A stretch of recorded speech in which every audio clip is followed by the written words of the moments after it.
There are some really simple, easy techniques to getting some really good backspin on your chip shots. You may think that there's some crazy technique that all the tour players are doing, but that's not really the reality. They're just sticking to a few key principles that I'm going to show you how to do exactly right here. So first of all, equipment. We need to have a high lofted wedge. So what we want to understand is what creates spin is friction. And one way to create friction is with more loft. Right? There's a reason why wedges are going to spin a lot more than your driver. There's more loft on the club face that's going to help create more friction. Now, believe it or not, we can actually get too much loft. You know, I know that they sell out there 70-some degree wedges, but those wedges oftentimes don't actually help you to get more spin, because what ends up happening is there's so much spin, or there's so much loft, that the ball will actually slip on the face and it's not going to grab and create that good friction and spin that we want to have. So I recommend using something somewhere between a 56 and a 60 degree. That's going to give you the most amount of spin for most players. I have a 60 degree here. This is a Ping glide wedge. They make great wedges. There's lots of great wedges out there, but that's what I'm going to be using here in this video. The other thing with our wedge is we want to make sure that we have a perfectly clean club face. If there is any moisture, dirt, anything on the club face, it's going to reduce the amount of friction. I want you to have the sensation that you could eat dinner off of this club face. So when you pull the club out of the bag, I just check the club face to make sure it's nice and clean. Give it a good scrub if it needs it, so that way you can get the maximum amount of friction. Next is our golf ball. We need to be using a soft cover, urethane type cover golf ball. This is basically any golf ball that a tour player uses is going to be using a urethane cover golf ball. If you're using a Pinnacle, a Top Flight, that's a hard cover golf ball. You're not going to get that friction, that grab on the club face that's going to be able to create the maximum amount of spin. You might be able to get some spin with those, but you're not going to be able to get a really good one hop and stop kind of spin when you're using that type of golf ball. Now, tour caliber golf balls, they can get pretty expensive, right? You know, Pro V1s are $50-some a dozen. Those are great golf balls. You know, most of those are going to be anywhere in the $40 to $55 range. There's actually another golf ball out there. There's several others, but one that I really like that really gives you the performance of a tour caliber golf ball is Snell. Now, there aren't a lot of tour players that play these golf balls. Actually, I'm not sure if there are any, to be honest, because they don't pay any players.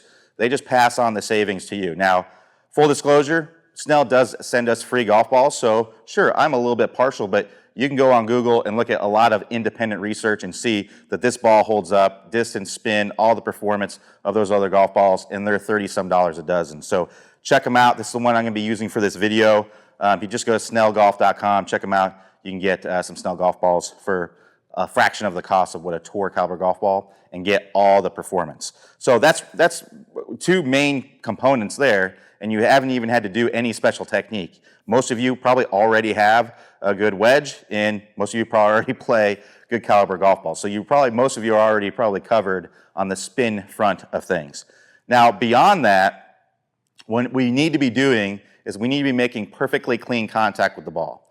There's no special crazy technique that is going to get you crazy amounts of spin. Now, there are some advanced techniques that can help you to get a little bit more spin, but when it comes down to getting most of the spin, you know, the small amount of things that give you the most results, it really comes down to your equipment and then just making perfectly clean contact. So you have to have a lie that allows you to do that. If you have moisture, if you have grass between the golf ball and the face, right? That's going to make it slip on the face, and you're not going to be able to get that friction that's going to be able to create that spin. So you have to have a perfectly clean contact. When you see tour players hitting these crazy type spin shots, what you're typically seeing is they're hitting from a tight, firm, and dry lie. That is perfect for getting spin. So we're going to try to simulate that the best we can here, and I'm going to show you. You can go to your local chipping practice area right now, and you're going to be able to get really, really good spin if you just follow this. So what I want you to do when you go to your local chipping practice area is I just want you to tee it up a little bit. Just get it up out of the grass. You know, so I have this teed up, maybe a half an inch. This is just going to make it so that I can make perfectly clean contact, and you can go to the practice range and do this exact same thing. Now, I'm not going to be doing anything crazy with my technique. Let's just go over that real quick. I'm going to start out with my feet pretty close together here. I want to have my feet pretty close together for these short range shots because, as I mentioned, what's really, really important is that we make perfectly clean contact with the ball. I see a lot of people chipping with their feet pretty far apart. This promotes more of a shifting of your body which is going to make it harder to control where this club hits the ground, right? I want to have that shifting of my body when I'm trying to create power and speed. That's what I'd want to do on any full swing shot. But this isn't a full swing shot. This is more of a finesse, really, really make good contact kind of shot. So I want to have my feet pretty close together. Roughly about a club head width apart, somewhere in there is pretty good. And that's going to allow me to stay very centered and be able to make really good contact with the ground and ultimately the golf ball. I also like to set up a little bit open with my feet. The reason why I like to do that is it just makes it easier to turn through the golf ball. Imagine if I set up like this, right? I set up really closed. It's a lot harder to kind of turn through the golf ball, right? I'm going to stall and I'm going to tend to throw the club, right? So I want to have my body open so that way I can more easily turn through it. And that brings me to my next point. A lot of people, when I see hitting these chip shots, especially with wedges, there are a lot of arms and wrists, right? We're bending the arms a lot. We're bending the wrists a lot, right? We're creating all this, and we're not really turning our body, right? That makes it very, very hard to be consistent. I'm trying to figure out right now, like, how would I hit the ground in the same spot every time by doing that? I tell you what, I better have some really, really good, like, elite level hand-eye coordination to be able to do that, and I just don't possess that. So I choose to do it the easier way, which is using my bigger muscles, using my knees to turn my hips, using my hips to turn my upper body. And really what I'm trying to do is I'm trying to feel my hands staying in front of me the whole time. And I'm just using my body to turn back and through. Now, you're probably thinking, heck, I could do that, right? Anybody could do this. It's a very, very simple technique. So again, feet close together, a little bit open with the stance. And all I'm going to do is I'm going to try and keep the club in front of me, and I'm just going to turn my body back and through. And when you do this, it's so easy just to hit the ground in the same spot every single time.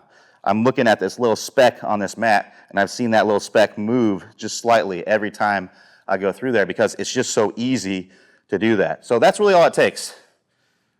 Wedge, not too much loft, clean club face. We want a good amount of loft. We want between 56 and 60 degrees. We want to have a tour level golf ball, got to have a soft cover golf ball, and we want to use a very simple technique that's going to allow us, no frills, that's going to allow us to make perfectly clean contact. So go to your practice range. And I'm going to try to attempt this.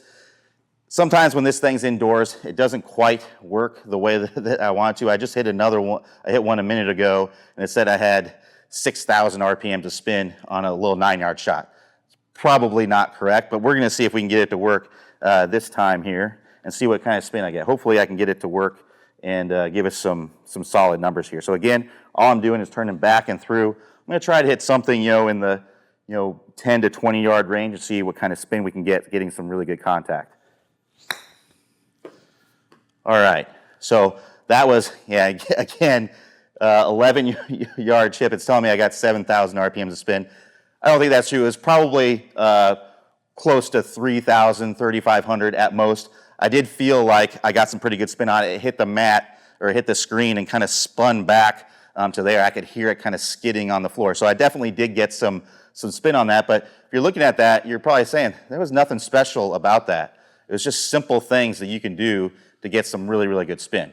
So I know you're thinking, okay, that's great. You hit it off a tee. You got lots of spin off the tee. That doesn't really help me to be able to hit these shots around the green when I'm on the course.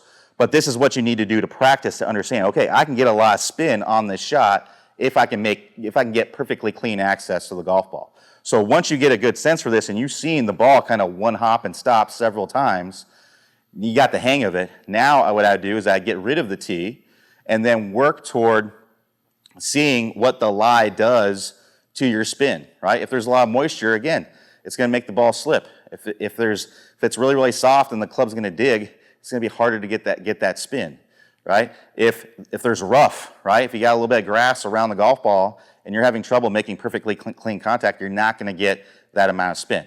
Find yourself a really dry, firm, and tight lie, and you're going to be able to get really, really good spin like you see the tour players get.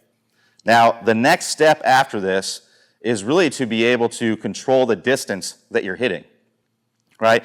It's no fun to hit this great, spinny shot, perfect amount of spin, at one hops and stops, but then you look up and it's, 10 yards short of the hole, right? We want that one hop and stop right next to the hole. You hear the oohs and ahs from your buddies. That's exactly what we want to have. And there's a special technique that we use to learn to make it very easy to be able to do this. Just like it is to get spin, it's very, very easy to learn how to control that distance. So I have a great bonus video for you where I'm going to play a preview of that here in a second, where Clay Ballard, the founder of Top Speed Golf, is going to go over what he did growing up as a kid to help him be able to control that distance in that direction to be able to get those chip shots to stop right next to the hole. So if you want to see the whole video, all you have to do is click the iCard that's going to appear up on your screen. If you don't see the iCard, no worries. Just click the link in the description below. Play well, get some spin, and I'll talk to you soon. Actually practiced a lot in high school. This is one of my favorite things to do. I had a strip mowed down the back of my yard where I took the lawnmower. My parents probably hated this because I mowed it down to like half-inch turf in the back of the yard because we lived on a farm. And I would set buckets or towels along this, and I would try to set them at those distances that I knew. And maybe I knew my 56 degree went right at 65 yards. So I'd set a bucket 65 yards away, and I would go ahead and do my 9 o'clock swing, and I would try to fly it right into the bucket. And I'd get to where I could tell for sure if I was going to be a couple yards short or a couple yards long, just because it gets so ingrained when you get the rhythm and the finish the same every time. We can use different length backswings to control the distance of our wedge shots. So for example, if we imagine that I'm a clock and 6 o'clock is directly down, my wedge would be at 6 o'clock, or my arms would be at 6 o'clock, I can go back to a 7:30 swing and I can have the same finish and hit at a certain distance, or I can go back to 9 or 10:30 and swing through to the same distance, and that's going to control, or the same finish point, and that's going to control the distance that my wedge shots are going to fly in the air. And I've got to keep that rhythm and that tempo very, very consistent. If I vary my tempos, I can hit at all kinds of different distances. So for example, I could have a real quick tempo 7:30 swing and probably hit this 90 yards. I could have a, maybe not really that far, probably 50 or 60 yards. I could have a very slow tempo 7:30 swing and hit half that distance. So I've got to get my distance the same. I've got to get my rhythm the same. That's the real key to it. And the second piece on there